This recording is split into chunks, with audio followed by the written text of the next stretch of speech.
So thank you guys all for joining us. Just want to make sure everyone has beverages, food, is comfortable. I won't keep you here too long and we can go back to the networking, but we have this fantastic panel of amazing female leaders in the community. So I wanted to just thank each of you. They're all very well qualified to speak to the topic du jour, which is really opportunities and challenges facing women in the workforce today. So really pertinent to CWEE, to many of us in the room, to our daughters, our sisters, et cetera. Before we kick off the panel discussion, though, I want to say a little bit about CWEE, and then I'm going to take the liberty to introduce myself. So for more than 35 years, 36 actually, CWEE has helped low-income Coloradans, predominantly mothers, train for and launch careers so they can be supportive of their families. Through this work, CWEE has been well-positioned to deeply understand and tackle head-on the root causes of poverty. Over the years, the organization has emerged as a thought leader and advocate for struggling families, and the leader for effective strategies and programs that empower and ignite individual transformation. CWEE really is a magical place to be every day. The camaraderie among and promise of CWEE participants and their families, the sheer talent and commitment of our incredible team, and importantly, the sustained participation from our deep and growing bench of volunteers and board members. It's truly motivating. So I want to recognize Susan Hill, who I see over here, who's our wonderful board chair and has been a partner to me since the whole kind of search process, and I'm just so excited to work with you. I also want to recognize Ethne and other board. I think Joe Barella is going to be joining us shortly, but two of our incredible board members. And I just want you to raise your hands and please just keep them high. Ethne and Susan. Okay. Yeah. And then I want to members of CWEE's Leadership Council. If you raise your hand, Leadership Council members. Okay, members of CWEE's Employer Advisory Council, raise your hands high. Partners of CWEE, programmatic partners. Dawn, I'm looking at you, and Rennie and others. And then volunteers. Anthony, your hand should be up. And if you've ever volunteered. So the point is that, we have a huge amount of support in this room that we deeply appreciate and we want to expand upon. And I would say if your hand wasn't up, which really they all should have been, you have my card on your seat, and email or call me because I want to get to know you, and I really welcome an opportunity to talk to you about CWEE and what we're doing here. So now a little bit about who I am. I genuinely feel like a kid in a candy store to have been selected for this opportunity. And I commit to this whole group tonight that I'm going to do the best job I possibly can. My husband and my 18-month-old son moved here from Brooklyn earlier this month, and we're getting settled into our seemingly massive, and it's really not that big, but comparatively apartment. So my first day at CWEE was November 7th. Since then, I've really prioritized getting to know the team, spending time with the participants, being here. It's been a joy and a pleasure. It's going to be hard to, make my way out into the world. I'm already starting to feel like I'm at home. So to the team that's here, thank you. My husband and I are both Kansas natives. I started my career in the office of then Governor Kathleen Sebelius, who's another incredible female leader. I was her legislative liaison, and I really look forward to digging in with the CWEE team this upcoming legislative session to really, support and encourage the robust and growing advocacy efforts here at the organization. So that's exciting. After about a year as director of policy and research at the Partnership for New York City, I was promoted to vice president of education and workforce. So the partnership basically is the business leadership organization of New York City. It was the organization started by David Rockefeller in the 70s when he said, you have to have public-private partnership to do anything of the magnitude of infrastructure and crime and education in New York City. That stands true here in Denver. When the economy is changing, there's such downward pressure on struggling low-income families. We all really need to work together. I moved into philanthropy and joined the Markle Foundation to help establish the Skillful Initiative, which really is the notion that let's try to think about how we catalyze creation of a skills-based labor market. That's very loaded. There's many, many forces that affect a labor market. The test is really happening and first started here in Denver and launched in March 2016 in partnership with Governor Hickenlooper and many other employer and nonprofit partners. I say all this because, one, I'm not just an interloper from New York. I've actually been traveling to Colorado regularly since 2015. I've been fortunate to know many of our partners. I actually met Stephanie back when we were doing our core diligence for Skillful, and we identified CWEE as one of our first nonprofits to talk to when we were doing diligence because of CWEE's reputation for innovation, strong partnerships, and impact. So it's really important. That's a through line. During my 3.5 years at the foundation, I served as interim chief of staff to the president and CEO. I also was promoted to director leading our national expansion. So Skillful recently launched in Indiana. I'm proud that to say that was my work for a long time.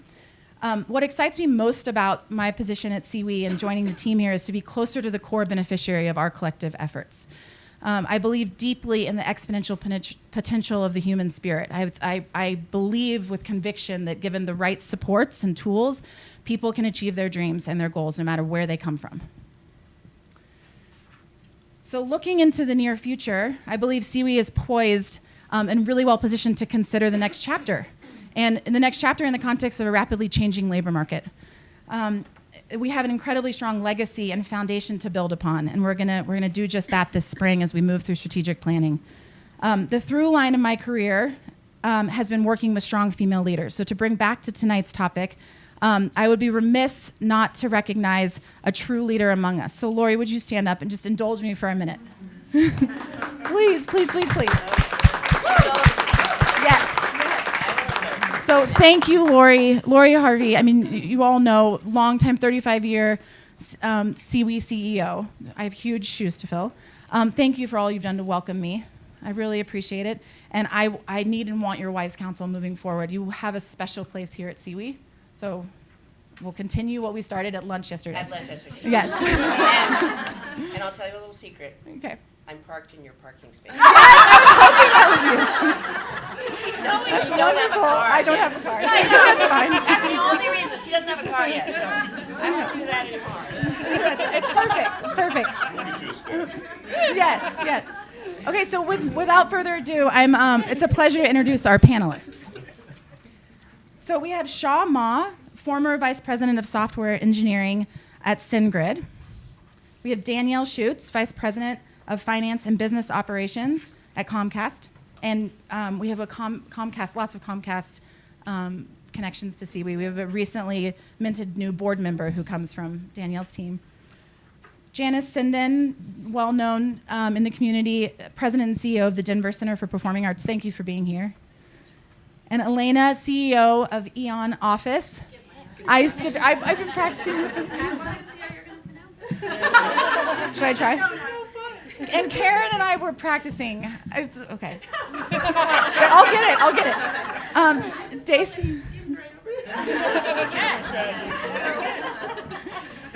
I still and just call me West. It's gonna be awesome. Miss West, vice president of community impact at the Denver Foundation. That was the part I was most nervous about tonight. So. Okay, so I'm going to ask everyone in the room to indulge me one more time. We're going to kick off with a rapid fire round for the panelists. But first, I want everyone to close their eyes. Really think about where you were when you first started your career. The place, the time, the expectations, the nerves, everything. And so I'm going to start with Sha and ask, in that moment, what advice would you have given yourself? Is this on? Can you guys hear me? All right, cool. So for me, I think the advice I would have given myself at the time is to keep an open mind, say yes a lot, try different things, and just be open to new experiences. I think that's the most important thing early on in your career is don't lock yourself into a path too early, experiment with different things, and you never know what's going to happen. That's, I think, pretty similar. So I think I would say, just walk through open doors, and it's okay to have lots of goals with very few plans, and you will be okay. You will be okay as long as that's the way that you are going to take your career on. I thought I was going to be a 5th grade school teacher, and then about 6 months before I graduated from college, my 5th grade teacher, who I was planning to take over his classroom, said there was something else for me. And he was right, and I worked in politics for almost 25 years. I actually worked with Sarah in Washington, D.C., and so I trusted that people could see in me what I didn't know was there. And so I would say that's so true. Just listen and let people guide you. I had a very specific career path, so I think I would have told myself to be bold and be courageous and be confident, and I would remind myself to always be grateful and recognize sort of the hands that lifted me to where I was able to start out in my career, and I think about that all the time to this day. I would echo the be bold, and I would say go through every open door, even if that door looks like a tiny little sliver of a crack that you're pushing your way through. And we should keep track of this and share with all of our participants. And that's terrific advice. So Danielle, I'd like to start with you, if that's okay. Yeah, of course. What dynamics do women specifically bring to the workforce? And how can we, as women, really use these traits to build on and cultivate a better workforce and work environment for peers and colleagues?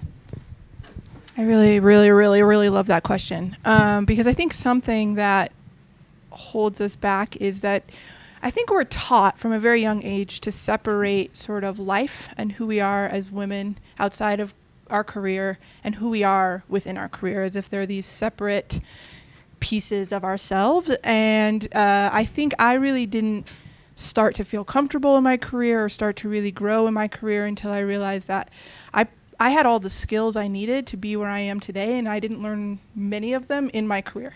I learned them in my life. And for a while I used to be like, so, I had my son Kai when I was 16. He's 16 now. So he's a special guy. And I used to hide that. I used to say, this isn't a part of who I am, and I want to have a career, and I don't want people to know that. And it was kind of this shame I carried. And then I started to realize that I have gained success not in spite of being a teen mom, but because I was a teen mom. So being a teen mom and growing up with my son and growing up having to be a nurturer and a servant and having to make decisions with somebody else in mind has made me one hell of a leader. And I don't think anything would have prepared me to have teams, especially at such a young age. I became a CFO when I was 26. And I don't think anything would have prepared me for that the way being his mom did. And not until I integrated these skills that felt so natural to me outside of these places of business and started to wear them when I came to work did I really find my place in my career. And that's what I encourage women to do. You already have the skills you need to be great in the office, right? I don't have technical skills anymore. My team doesn't let me touch anything. They're like, don't do that. Shut the Excel file right now. Finances and title alone, because I'm not allowed to touch anything. And so if I think about that and I attach myself too deeply to, did I produce something today? Other than did I go in there and help somebody grow their career the same way I would if I went home at night and had to have a conversation with my son about where he wanted to go to college, or what keeps me up at night. My employees and whether they're headed where they want to be keeps me up the same way my children do. And I think I used to just try to keep that so separate. Things like if you're married, you are already in the most complicated relationship you'll ever be in your entire life. You already are. It's true. It can be the best marriage in the entire world, and you are already mastering the most complicated relationship that you will ever have to master in your entire life. And then we go to work and have meltdowns because we have a boss who's a pain. It's you already have overcome more than that situation that you're facing at work. You've already mastered the CEO thing. Right? You've already mastered multitasking and caring about other people and how to keep a schedule together, and you already keep yourself up at night for the sake of other people. And if we remembered that about ourselves more as women, I think our confidence in the workplace would look really different. And it's not our fault, because I think we were taught not to do that, not to integrate those two things. And you don't bring that to work and being nurturing and all that. You don't ever hear that, right? Like, oh, that CEO is nurturing. But great CEOs are. And great leaders are. And I think women are naturally some of these things that we kind of don't celebrate about ourselves. And so, I would say just remind yourself of all that you've already been taught, all the tools that you already have in your toolbox, and all that you've already overcome, because then everything in your career kind of seems simple. I have a mantra: I will never be 16 and pregnant again. So people think I'm laid back at work. I'm not a laid back person. I'm actually like, but I come off as laid back because I literally just don't think anything is that hard compared to the things I've already been through. And we all have those things. Like, if you don't have one, you can use mine. You'll never be 16 and pregnant again. And I think if you just had those little things to remind you, like, just how badass you already are, then your career would seem, it will really take off. It'll seem less like something different than just who you already are. All right, I'll stop talking now. Danielle, can I call you on a hard day? Yes, you can. I'll remind you. I'm good at that. Thank you. Only if I can call you back and you can be like, you said. 100%. Yes, we can make that happen. Thank you so much. So, Sha, this question's for you. Anyone who's read thoroughly Sha's background knows that you have broken so many molds in a predominantly male field. So I guess my question for this evening is advice to your mentees or others that are seeking to do same, as well as for CWEE and the participants that we work with who are really interested in an occupation that is really male, predominantly male, or some other kind of type that isn't necessarily who they are or their profile. What advice, how can we work with them to help them break molds? Yeah, absolutely. I think to build on top of what Danielle has said, a lot of it is about finding your own voice and just being comfortable. There's leaders come in all shapes and sizes. And I think one of the biggest challenges that we have in the workplace today is this notion of unconscious bias. And unconscious bias is kind of an interesting thing. It's not inherently bad. I mean, we all, based on our backgrounds and how we grow up and cultures and how we're raised, we all have our own inherent biases. I think it's being aware of those so that, when you're going through the hiring process or the promotion process or in your careers, that you're aware of them. And so, as a lot of things that we've done at SendGrid, for example, to kind of help level the playing field and help make things a little bit easier, both from a hiring perspective and promotion perspective, to encourage diversity and inclusion. Because I think a lot of times, if you look at the stats today, there are stats that says, if there are 30% or above women in leadership positions in your company is probably going to be about 15% more profitable.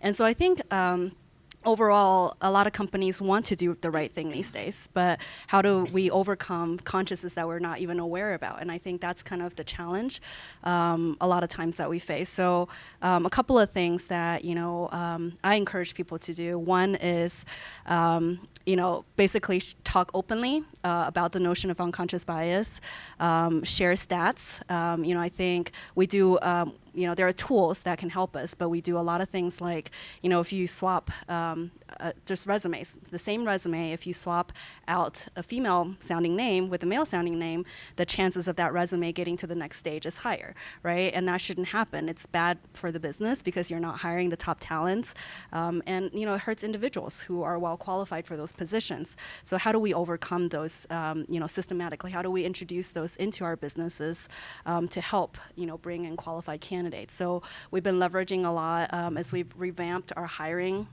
and promotion process tools that really say, hey, there are ways to review the resume while hiding the name of the resume. And so you're really reviewing the candidates based on their skills and skills alone. There are other things that we've done looking at our career development framework. I think, as leaders, just adding a lot of transparency and clarity into the requirements and competencies at each of the level, from entry level to, executive level. What does it take what are some of the important skill sets required.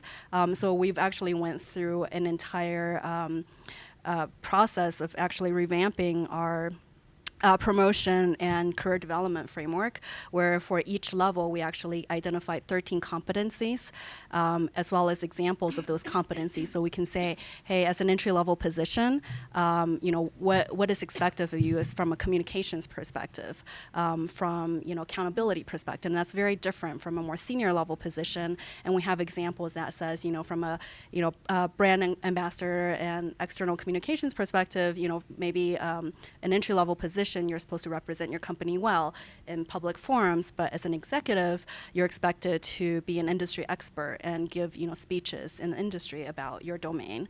And so there's different requirements and competencies that we've introduced into our framework, again, just to offer more transparency into this process to help level the playing field. Because I think when there's less room for interpretation, a lot of times the process becomes a little bit more objective, and you tend to introduce less personal bias into that process. So those are just some of the tactics we've employed in our hiring and promotion process at SendGrid. And really resonates. We have a crew from the Skillful initiative back here, and it is all Trevor Pruitt. Will you raise your hand? You guys should talk. I mean, this is Trevor's work, and it is amazing when you open the aperture and you take off some of those proxies. How much opportunity you afford different types of people, and the business imperative for that. It's thank you for those comments. Yeah, thanks. So Janice, this is related. From the New York Times, going to read an excerpt. For all the talk of leaning in, breaking glass ceilings, diversity in the boardroom, the number of women running major companies is actually on the decline. So what are we seeing in Denver? From your perspective, how has the landscape of women leaders changed over the past 5 years? Just a little bit of color around the local market and women leadership. I'm the first woman to run the DCPA. So they'd had 2 leaders for 40 years. Mr. Sewell passed away at 103, and most of you know Mr. Ritchie, and he's 87.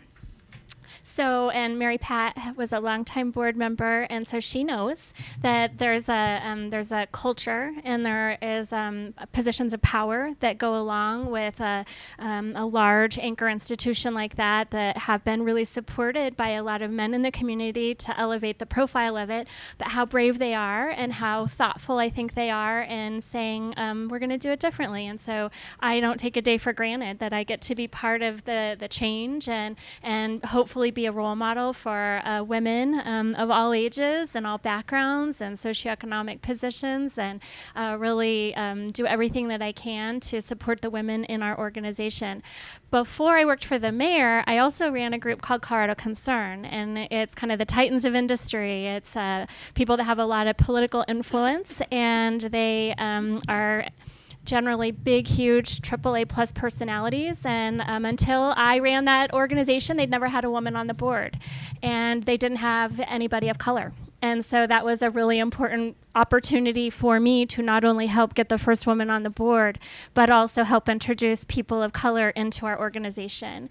And so that's what I think, from my own point of view, offerings can be as setting the example and pushing, but also knowing how much change people can handle and how to gently introduce language. We don't say handicapped, we say people with disabilities, like just the little things that, it's how you incorporate it into your language. But I would just say I see it. It's hard. I've been so proud of women. We run a lot of nonprofits. We run a lot of institutions of higher ed.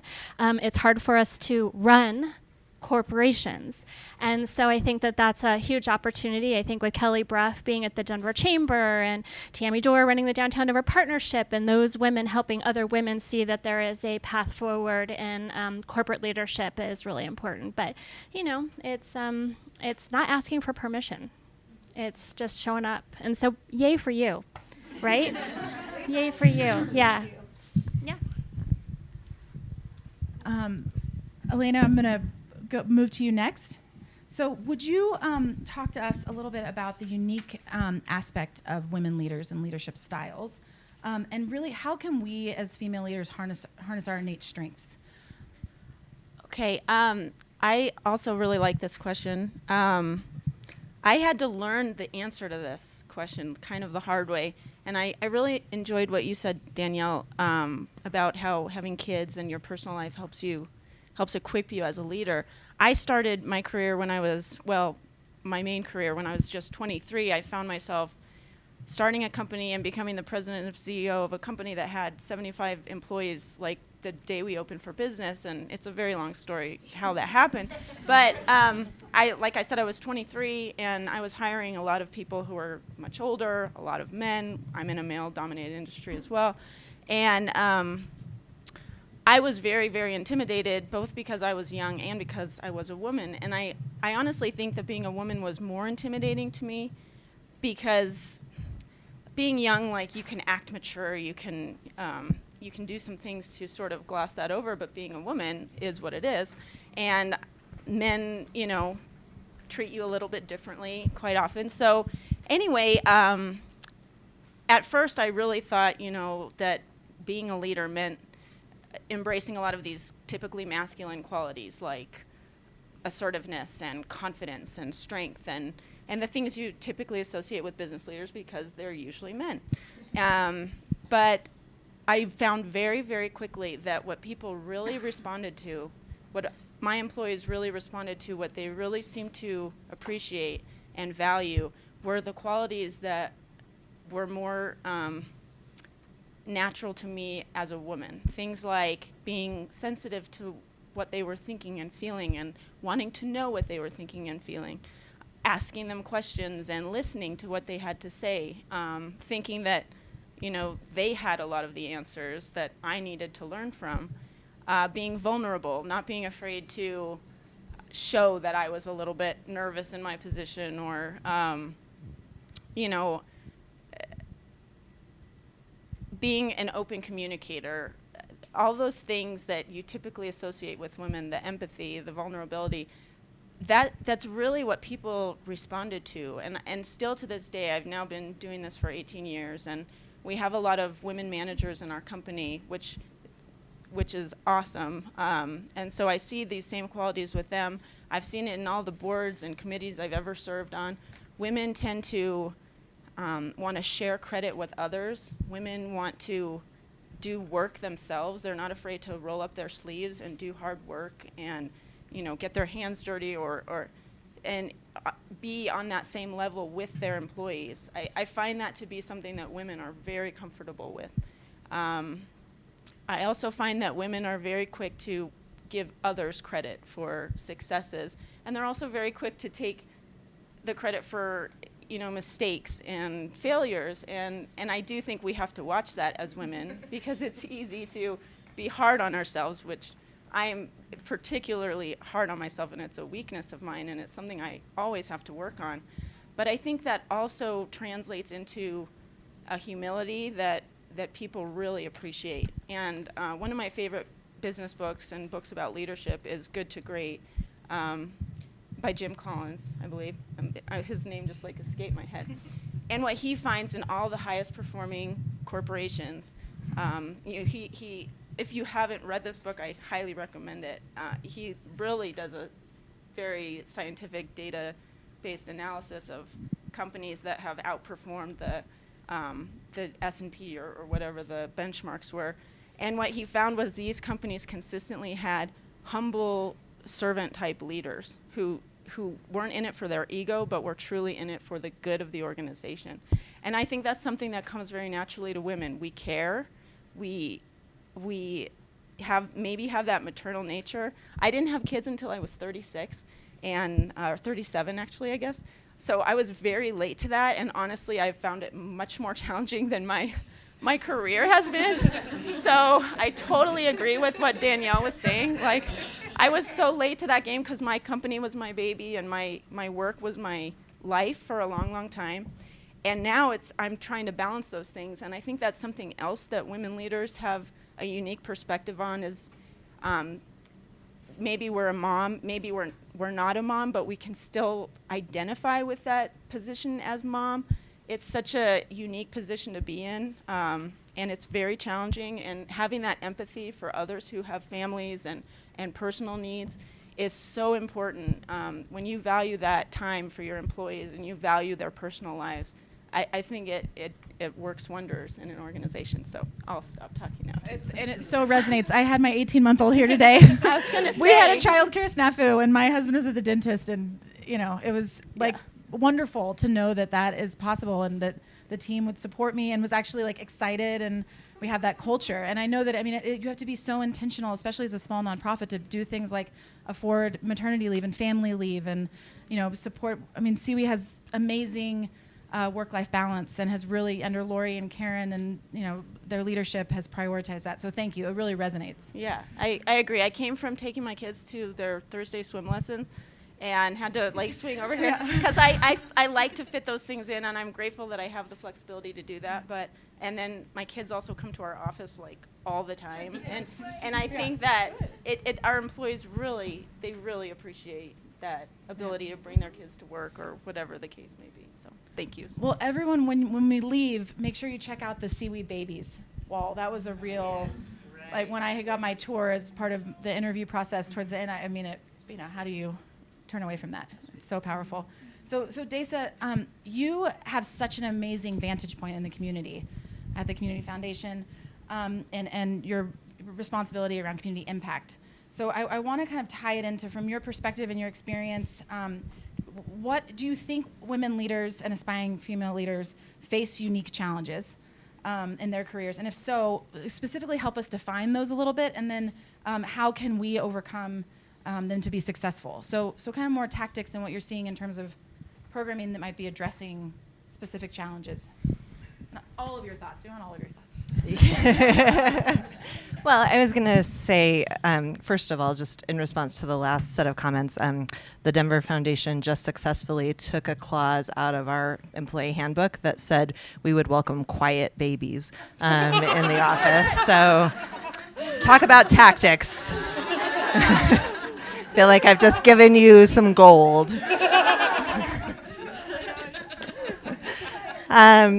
Yeah, I think this question of, what are the unique challenges are really, really what we've been, kind of talking about down the line. It's both those things that exist in an environment that are very explicit. There are those things that are hidden, sometimes even to ourselves, as we think about implicit bias. There are those ways from our own kind of confidence and perspective that we show up. And there's these really long historic systems that are keeping women, that are keeping people of color, that are keeping other people of marginalized identities out of positions of power. And so we both have these very structural pieces that we need to be thinking about, and we also have these kind of softer internal pieces of work that we do ourselves and that we do with people with whom we interface. And the women that I see both in the nonprofit sector and in the larger institutions that we work with who are really having that success are those who are aware in the way that these four women were describing of all of the interplay of those different factors together, right? So that we know when to push and we know when to step back, right? We know when to kind of be bold and we know when to be calm, right? And we have the opportunity to really think about how to move in through the world using the really great skills and strengths that we are identifying here on this panel as being really related to a feminine gender, right? And I mean, my sense, it's an interesting place for me just in my own career. I've done a lot of work in small little nonprofit organizations, and as a white woman, I'm the dominant person in those places, right? Like those are my peers, those are the people I'm working with, and that's a really comfortable space to be. And then it's been really shocking when you go into industries, working in labor, working in government, working for a billion-dollar organization, right? And you're watching these dynamics that you kind of assume are out there, but that you haven't necessarily had to navigate before. And I think it just emphasizes that even for those organizations that have incredible policies, right, here on the ground and, in all over our community, in smaller grassroots, direct service, based organizations, there's still a lot of work for us to do about changing the conversation about what those systems are that perpetuate making it difficult to really have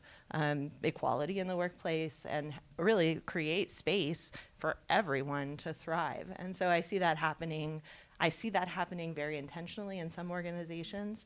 I think Janice was talking about that work really happening in a very specific way in hers. And I see it being forced into some other organizations in the same way that a whole conversation about how you work with and treat women in all kinds of ways is being forced, particularly right now. That was like tying a bow perfectly on the panel. That was, yeah, really good. Really good. I think, so I can't help myself, but I would love just to hear from each of you, like your number one top female leader that most inspires you. Can I start with you, Sha, please? Yeah, absolutely. So one of my favorite leaders in tech is Sheryl Sandberg. I know she's been getting a lot of bad press lately. But I think ultimately what I really admired about her is her focus on people. It's all about the team, and I think there was a quote that she had saying, there's motivation don't just come from the projects that we work on, but it's really the people around us that also provide us that motivation. And I think that really resonates with me because a lot of times what we do, it's all about the people around us, and I think there's again just kind of to reflect on some of the challenges that we've faced along the journey, right? Like how many times have we been told that, hey, you're not executive like, or things like that, right? And what does that actually mean? And I think it's about working together to change that perception, right? To show that yes, executives come in just all forms, and it's okay to to bring our own personalities and our own styles and our own voices into the situation. I think the people on this panel is just like we're all different, and we all bring our different personalities into the workplace, and that's what makes it so great. So mine is the great Maya Angelou. Hands down, this one's easy for me, and I think that I've been reading her since I was 15. And there's something about such a tough journey that her life was, and she's this like beautiful balance of strength and vulnerability, or sort of taught me that vulnerability is strength, and it's a very different strength than what I would have ever thought or what I ever tried to be initially as a leader or as a person, and learning to just share your stories, and that like you're going to go through really hard things. And the second I started to share those, the more life just became very fruitful and grateful, and things in the world don't scare me as much. I get scared all the time. People think I'm fearless. That's not real. Like I get scared all the time. I just don't talk myself out of it.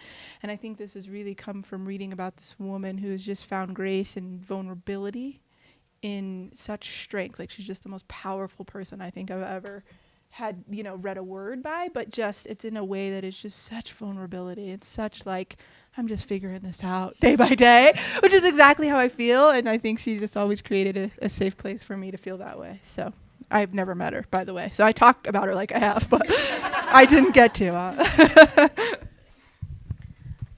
So mine is a local person, and it's Donna Lynn. Aw, she'll probably make me cry. So as I moved back from San Diego in 2002 due to some family issues. My grandpa died, my grandma had a stroke, and we had a big farm, and I came home. My mom asked me to clean up and close the farm, and I immediately fell into lobbying at the State House, and I met Donna. And Donna was that person that's wise and thoughtful and humble, and she's worked for Republicans and Democrats just like me. She's an advocate for all people. Equity is her favorite word. It's my favorite word. And she's the person that I always saw sitting at the decision-making tables that was there because she was Donna. She was just authentically Donna. And so she's a super special leader. And so that's my person. So mine is also Sheryl Sandberg.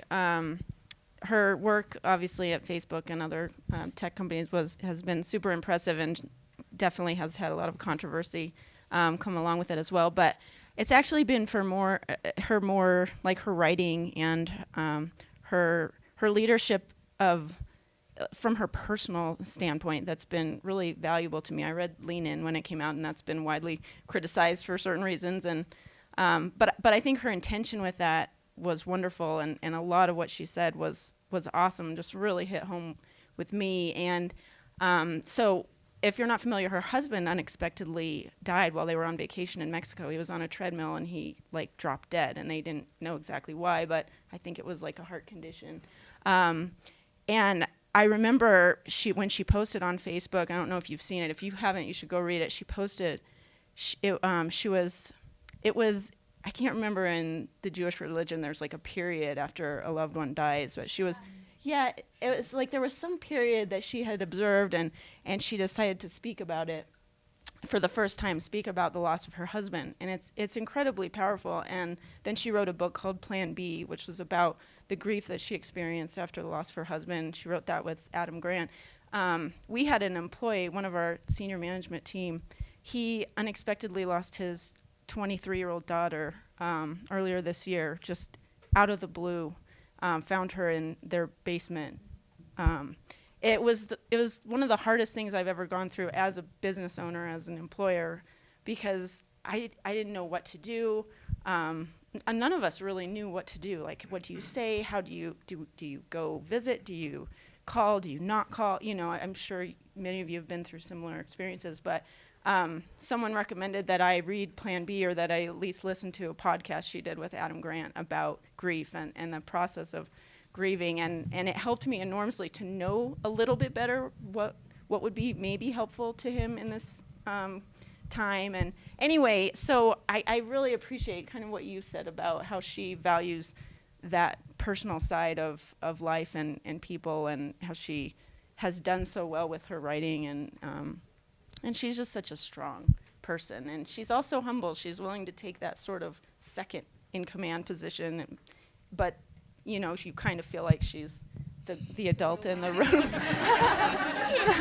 Yeah. So I love that as well. I would say maybe a couple of things to this one. I'm kind of digging Linda Sarsour, of course, at the national level. She's just kicking ass around resistance, and it's great. And my favorite person to listen to. Locally, I have had for probably the last 6 years this intense professional crush on Kelly Brough. I worked with her when she was at the city of Denver, and she just was kind of she was an amazing mentor. And then it's been really cool to watch the work that she's done at the chamber, along with Donna Lynn, in terms of taking that and some other directions. And then, you know, I was just having a conversation with Lori Harvey while we were outside waiting to come in here.